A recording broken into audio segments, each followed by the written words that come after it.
It's Rachelsey at the movies! Actually, I was gonna say Rachel edition! it's Rachel at the movies, so... I I went and saw Dr. Sleep, and Kelsey wasn't interested in seeing it, and so I went and saw it. So this Hold on, I'm done with you, Stephen King. Okay. Alright, go ahead. Watch our It review. This is starring Ewan McGregor, and what it is, I had never heard of this storyline. I don't read like Stephen King novels, but I guess there was kind of a follow-up to The Shining, and this Ewan McGregor is Danny, the little boy, you know, riding that old-style plastic tricycle from The Shining, but all grown up. When you see the trailers, you know that, and then you know that there's the villain in the movie is led by this woman who's kind of like chasing, you know, but there's something involved there if you saw the trailers. It's just a follow-up to The Shining. Go, wait, or skip. I'm going to say go see this movie. I thought it was really well done, and this is, even though, so when I saw the trailers, I was kind of split, where I thought part of it looked really interesting and artistic, and then the other part of it, particularly the scenes in the trailers with the woman in it, who was the villain, I thought it looked really corny, and I was like, what? Especially because in my head, I just keep comparing it to The Shining. And that's really like a hard thing to live up to. So, but when I got in there, really the whole movie I thought was really well done. It had a good balance, like just enough of the artistic production and the way the scenes were shot with story though. So I will say that The Shining, I feel like when I think about it, it's been a long time since I've seen it, I'm like, well, what is the story in that movie? You know, it seemed more artistic and less story driven. This, like, you had a clear story, and it was more, well, I don't want to get any spoilers, but I thought it was done really well. It talked a lot. It had a lot of recovery stuff in it with addiction. And also, I thought it touched on a little bit about mental illness. And yeah, so I just thought it was really good. And that's what leads me to say, go see this movie. And I wasn't scared. So as you know, I got home last night. I wasn't scared. It wasn't hard for me to go to bed. Actually, yeah, I thought it was more tense than it was, like, scary. So, spoilers. Here's spoilers! Okay. I've been waiting just to do that the whole time. Ewan McGregor did a really good job. They did an interesting thing in the movie, which I don't know why this is, but rather than take scenes from Stanley Kubrick's The Shining and play them, like have clips in this movie, they just redid them themselves. So you had people that I wouldn't be surprised if I went to like Hollywood or Vegas, be like, oh, these are impersonators. Like, so the woman that played Wendy, the mom, which is an iconic, very unique character, Yeah, how she I can played picture her in that. my mind. And the way she acts, had a woman that was like almost similar, but you're like, that's clearly not her, which I think is kind of nice, because if you did it too much, then as the movie watcher, you're kind of like, what are they doing, trying to fool me? But you didn't think they were trying to fool you. You're like, that's not her, but she got dark hair pulled back in that ponytail, and she's like a tiny bit frantic, not as frantic as she was in The Shining. The boy was clearly a different boy. At one point, Jack or his dad is in the movie, and you're like, that's not Jack Nicholson, but Ewan McGregor's character, Dan, like, Dan thinks it's his dad. He's talking to it like it's his dad. So you kind of, it's an interesting thing that they did. And I don't know why that is. It made me wonder, oh, do Stanley Kubrick's movies, like, are there the rights, like, completely protected and you can't, like, grab that, even if you're making another Stephen King movie that's a sequel? Yeah, probably the studios are different. Yeah, something. I don't know what it was, but it was definitely very interesting. This movie, being so story-driven, made me question the movie that I saw in The Shining. How much of that was Stephen King's story, and how much of that was Stanley Kubrick? Because this was, I mean, really, I was very, like, engrossed in the movie and what was going to happen with Ewan McGregor's character. There's a little girl in the movie who is the other, like, lead to him, like his counterpart almost, who has, like, The Shining. But it was very story-driven, and The Shining is not, you know, like, or it's just very unique. And, I mean, if you've seen I've only seen 2 other Stanley Kubrick films, so they're definitely his thing, like very different. It just made me wonder. I wonder what the novel The Shining is like. And we also recently saw the honest trailers for The Shining, and when they did that, they brought up some inconsistencies between the movie and the novel. Yeah, in the book, I know that he was like blue rum, blue rum. Okay. But yeah, other than that, the girl that played his counterpart, she did an excellent job. Ewan McGregor looks a tiny bit like Jack Nicholson. Like, I was like, oh, that could be his son.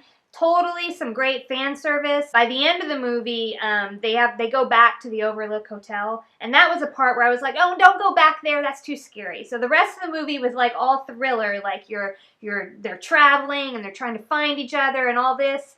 But that, I was like, oh, it's going to be scary, but it was fine. But he walks into the room where Jack Nicholson had, hacked out the little thing there, puts his head in and like looks, and he has like a memory from back then. And when he does it, it's almost like he must move his eyebrow, and they kind of have his hair. That I was like, good fan service.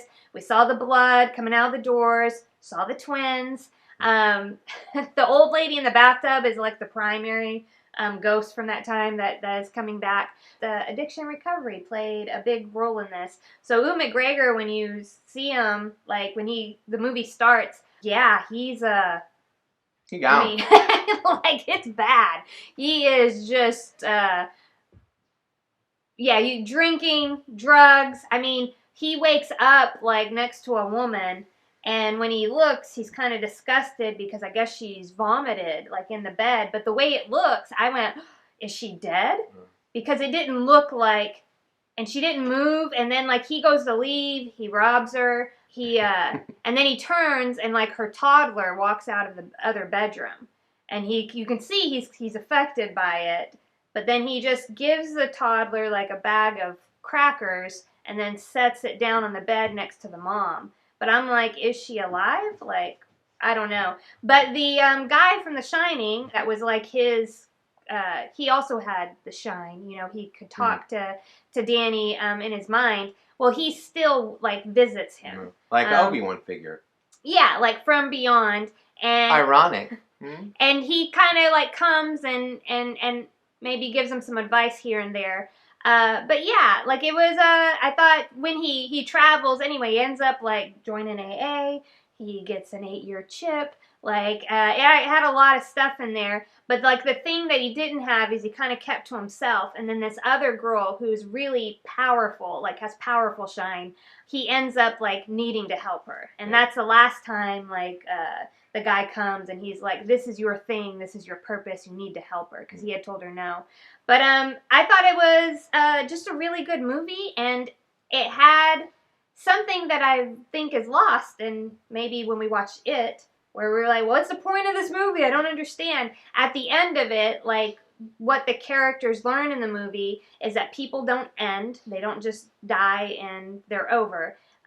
Like Ewan McGregor, he's like, no, people go on. Like there's something beyond this. He dies at the end of the movie. He continues to talk to the girl, and they have like a friendship. And so he Obi-Wan yes. Obi-Wan's. Whoa. And so it was just, I thought it was like a thoughtful movie about eternity, and also about, so she asks, she's like, do you really think there are others? Because like when they kill Rose, they're hoping that's it. They killed Rose and her whole team, but Rose had said that there's more of them. And he says to the girl, he's like, the world is full of people doing bad things. There might be more of them, but there's also more people like you and me. And I just thought that pertains to our own like life and things now. Like we can't control, our job isn't to eradicate like all evil, but it's to do the best that we can right where we're at and what we're called to do, which like this was his purpose. Like he was supposed to help her. And then he did other things, like he worked at a hospice like center, and so he would help people transition into death because he could like see in their minds and stuff and help them through that. So I just thought it was really interesting. And then it also touched on mental illness, because although this thing of the shine may not exist in my reality, it was something like her parents were really uncomfortable with her. She felt like she couldn't talk about what she experienced because it made them so uncomfortable. And I know people in my own life who deal with mental illness who sometimes feel so uncomfortable. They're like, I don't have anybody to talk to. So it can be very isolating. And so I thought the movie did a good job of showing that too, and how we can just be. She needed her parents to be open and accepting and to love her. And in the end, like, one of her parents ends up like playing a role like in this whole saga where they ultimately defeat Rose. So I thought it was really, really good. Yeah, well, I mean, you almost convinced me right here, sitting here listening to you. Maybe I should go. Maybe I'll go one day by myself. Who knows? Maybe I'll take you and make you watch it again and be like, how good is it, Rachel? I might, but you know, like how when you really like something and then you go with somebody and then you want them to like it, and then you notice every like, little thing that you're like, dang it, this sucks, or whatever. Yeah. Well, I just like would keep like every time something would happen, I'd be like to see if you had a reaction. So it's interesting. I just looked at a podcast where that is part of like the human experience. Yeah. Is sharing things with another person. Yeah. So it's not just that you want somebody to see it. No. You want somebody to share like the reaction. That's why like if you're watching TV with somebody and they like keep looking at your phone, you're like right, because you'll be watching something, you'll laugh, and even you'll turn to look at the person, and if they're on their phone, you're like, oh. Or remember when we watched what's that movie with Jim? No, wait, Adam Sandler. Billy Madison. So Billy Madison's a movie from my like when I was a kid, and I was like, she had never seen it, so let's watch it. And then we watched it. And I'm like, oh no, like, this movie's not very good. I had no like, I love it because I remember it. Because of nostalgia. Yeah, but then as I'm watching it, so I encourage you, if you love the movie Billy Madison, watch it with Rachel. I dare you. Oh no. Take the Rachelsey in the Movies challenge. All right, well, thank you guys for watching this, and please take a moment and like, comment, and subscribe because it helps the channel grow. Yeah, and great news. If you have the new Disney bundle, it's already included, so you can just come back anytime. What the? Also, for a special limited time, if you don't have the Disney bundle, also included. Okay. See, it's just on YouTube.